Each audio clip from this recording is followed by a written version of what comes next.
Afin de procéder au recrutement de 105 fonctionnaires sur le plan national, la Direction générale des eaux, forêts et chasses a donné le top pour le démarrage des épreuves écrites du concours direct de recrutement de fonctionnaires des eaux, forêts et chasses ce samedi 18 novembre 2023 au lycée Coulibaly de Cotonou. Nous sommes ici au lycée Coulibaly pour les épreuves écrites du concours direct de recrutement de fonctionnaires des eaux, forêts et chasses. Il s'agit de 105 fonctionnaires à recruter. Et nous sommes donc ici pour le lancement sur le plan national. Je dois rappeler que le gouvernement du président Patrice Talon a autorisé le recrutement au titre de cette année de 105 fonctionnaires des eaux, forêts et chasses dans les 3 catégories classiques de l'administration forestière, à savoir la catégorie des conservateurs, c'est 5 places qui sont ouvertes. Dans la catégorie des contrôleurs, c'est 5 places qui sont ouvertes également. Et dans la catégorie des gardes forestiers, c'est 95 places qui sont ouvertes. Sur un total de 550 candidats inscrits au départ et qui ont eu à prendre part aux épreuves sportives, 420 ont pu émerger de cette phase sportive pour se retrouver en lice pour la phase écrite. Répartis alors dans 3 centres de composition dans le pays, dont un à Parakou, l'autre à Darsa et le dernier à Cotonou, le directeur général des eaux, forêts et chasses, le conservateur-major Rémi Refoumet, présente le point de la répartition.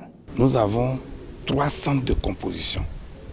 Un à Parakou, pour les candidats qui s'étaient inscrits dans les 4 inspections du Nord, les 4 départements du Nord.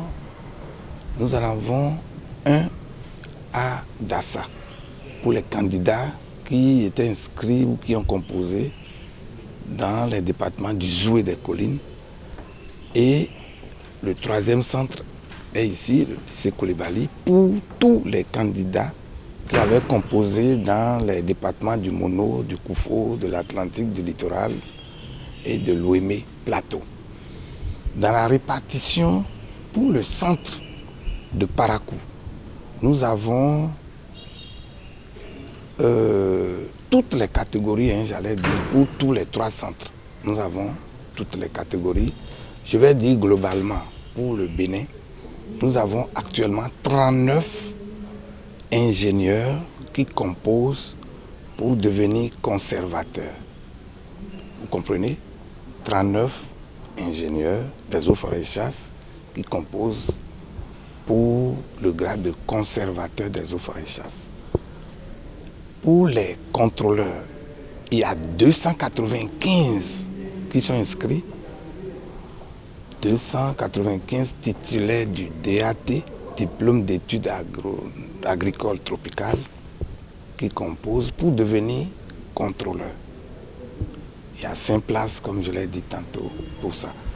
Quant aux gardes forestiers, il y a 86 candidats qui composent actuellement pour 95 postes ouverts.